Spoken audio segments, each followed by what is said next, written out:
Hello everyone and welcome back to Journey with the Kellers. My name is Amanda Keller and today we are going to be making something from the Fannie Farmer cookbook from 1896. So the last time in this cookbook we made what was called water bread, and I was actually impressed with it. I thought it would be kind of a bland bread, but it actually turned out to be pretty good. So today we are making the milk and water bread, okay? All right, so basically you're going to make it the same way that you made the water bread, but you're going to substitute part of the boiling water that we added in with milk, and with scalded milk instead. So you're gonna go ahead and, I gotta flip back to the other page to read the instructions. You're gonna put 1 tablespoon of butter, 1 tablespoon of lard, and then 1.5 teaspoons of salt. So we got the butter in there. We need a tablespoon of lard here.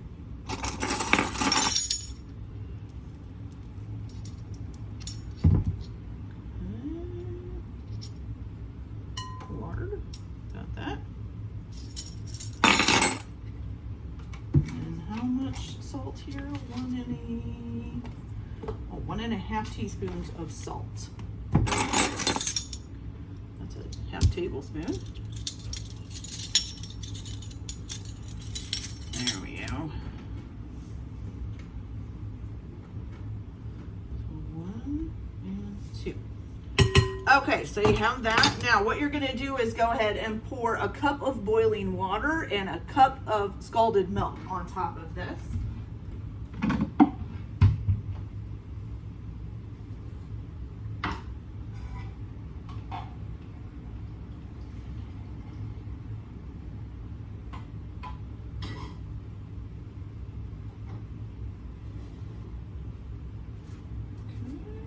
Get the water. Okay, and in case you don't know what scalded milk is, so scalded milk is where you heat the milk up to 180 degrees, not quite boiling for the milk, and then you let it cool down to about 110. Okay, so you're gonna put those in there, and then you're gonna let that cool down until it's lukewarm, okay, before we do anything else. So let me get that cooled down, and then I'll be right back. All right, you guys, so now we got the water down to a lukewarm temperature. So what you're gonna do from here is you're going to add in, now it says 1 yeast cake dissolved into 1/4 cup of lukewarm water. So it's really hard to find yeast cakes nowadays. If you live someplace where there's a lot of diversity as far as buying groceries, you might be able to still find yeast cake. Here, the only thing I can find is active dry yeast, which is already cut up and stuff. So if you need to use active dry yeast, it's 2¼ teaspoons equals 1 yeast cake, okay? So I put 2¼ teaspoons of dry active yeast in 1/4 cup of lukewarm water. So you're gonna go ahead and add that in there.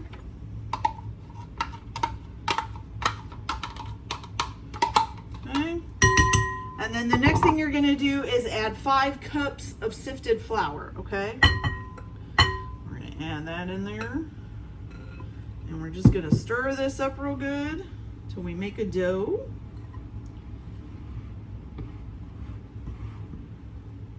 Get this out of the way.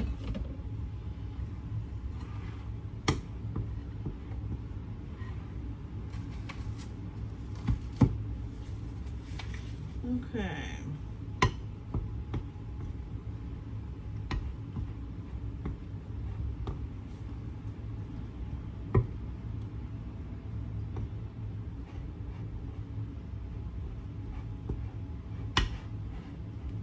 Okay.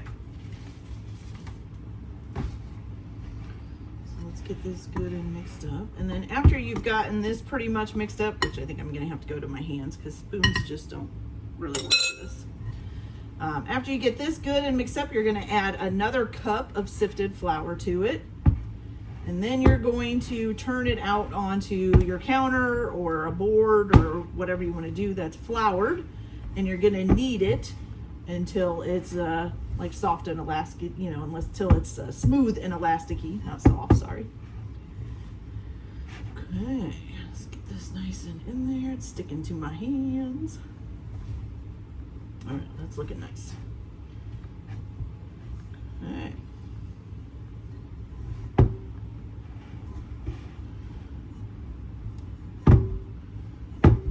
So that's getting in there nice and good. So let's go ahead and sift in the other cup of flour. Get some of this off of my hands here.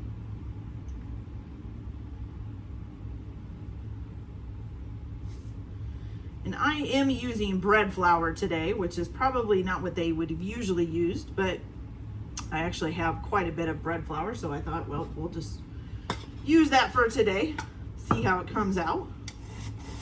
Shouldn't really be much different from the all-purpose flour. Usually all-purpose flour makes a little bit more of a stickier dough when you're making bread than bread flour does. But you're more than welcome to use all-purpose flour. That's pretty much, I think, what they used back then. I don't really know if they had a specific bread flour, or maybe all their flour was bread flour back then. I don't know.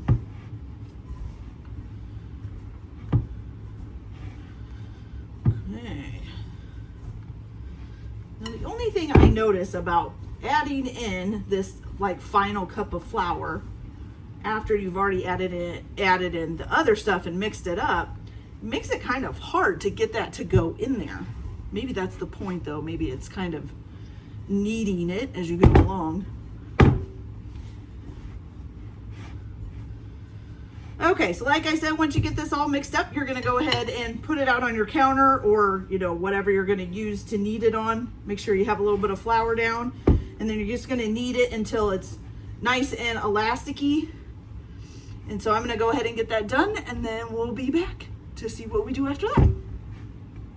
All right, you guys, so now we got our dough all nice and kneaded out. As you can see, it's nice and smooth and elasticy. Sometimes you might even start to see little bubbles under the surface when it's done, and that's all fine. It's the way it should look.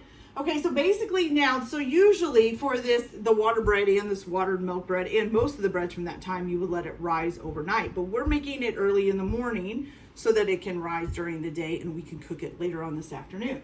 So what you're gonna do is just go ahead and cover this with a clean cloth. And then it says to put a board or a tin on top of it, and then just let it sit in a warm place. Now you can also, to try to help the rising out a little bit, put it in a warm pan of water, the bowl, not the bread. Put the bowl with the bread in it in a warm pan of water, but you need to keep that water up to about 95 to 100 degrees all day long. So for me, it's just easier to set it on the counter and let it rise. This way you can just check on it and say, oh yeah, it's risen pretty far or whatever. So we'll go ahead and let that rise, and then we'll be back when it's time to cook it. So we'll see you in a little while. Bye. All right, hello everyone and welcome back. Okay, so our bread dough is nice and risen. It actually did rise kind of fast. I think I made this about 9 o'clock this morning, and it's just now getting to be 1. So it came up pretty quick. So what you're gonna do is go ahead and punch that down and get some of the gases out of it. And then you're gonna go ahead and take it out of the bowl. Now, if it doesn't seem like it's gotten big enough for what you want to do with it, which you can just make this into like 2 pans of bread, you could do biscuits, you could do whatever you want. But if it doesn't seem like it's enough, then you can actually have it rise for a second time if you want after you knead it for a little bit. So you just knead it a little bit and then see how it looks. Mine right now is looking good for my 2 pans of bread, so that's fine. Okay, so you're gonna go ahead and put it out on a floured surface and just knead it for a few minutes. Make sure it looks okay, get everything done. And then you're just gonna take a knife and you're just gonna cut it in half. Okay, and then you're just gonna kind of make it into, a shape for your bread pan. Okay, and since mine are rectangular, you're gonna kind of make like a rectangle first. I'm talking to the camera, baby. That's my granddaughter. And so yeah, so you're just gonna kind of roll this in, maybe knead it up a little bit, make sure it's all together. And you're gonna wanna grease your 2 bread pans as well. Okay, so you're gonna make this into a nice little form as much as you can. I try to make it almost the length of the bread pan. And then you're just gonna set it down in there. Okay. Do the same thing with this.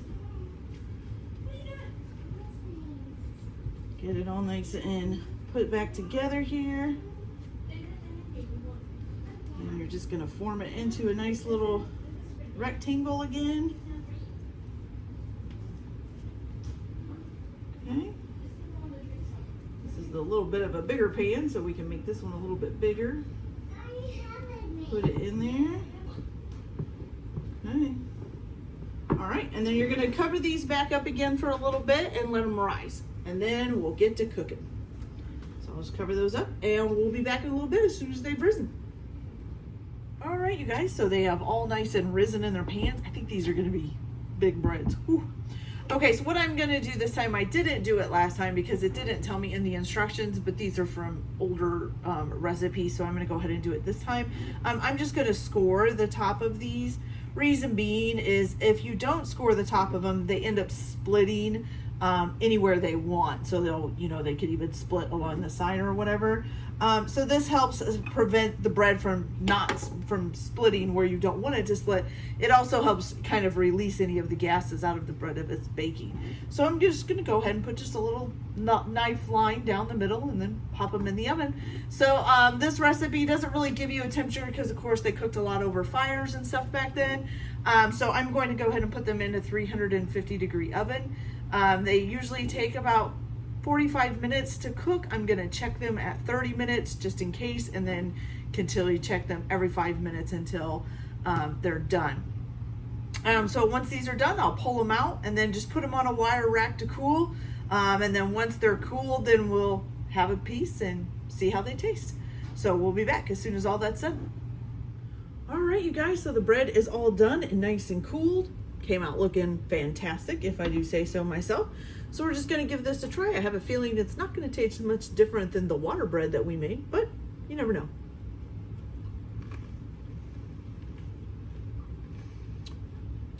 It is pretty good, but it does taste quite a bit like the water bread we made. Crunchy, nice crust on the outside, nice and moist on the inside. Now, like I've said before, because this bread has no preservatives or anything in it, it's not gonna last long. Please check into how to wrap up your breads and stuff. Some of them need to be put in paper. You're not supposed to use plastic a whole lot, and things like that. So there are different ways to store your bread. Some breads will only last for 24 hours without all the preservatives and everything in them. So like I said, make sure you look in how to store your bread if you're gonna be making some so that you can have it for as long as possible. All right, you guys, that's it for today. Hope you all like this video. Like and subscribe if you like. If you don't, that's okay. Don't. All right, we'll see you later. Happy cooking. Bye.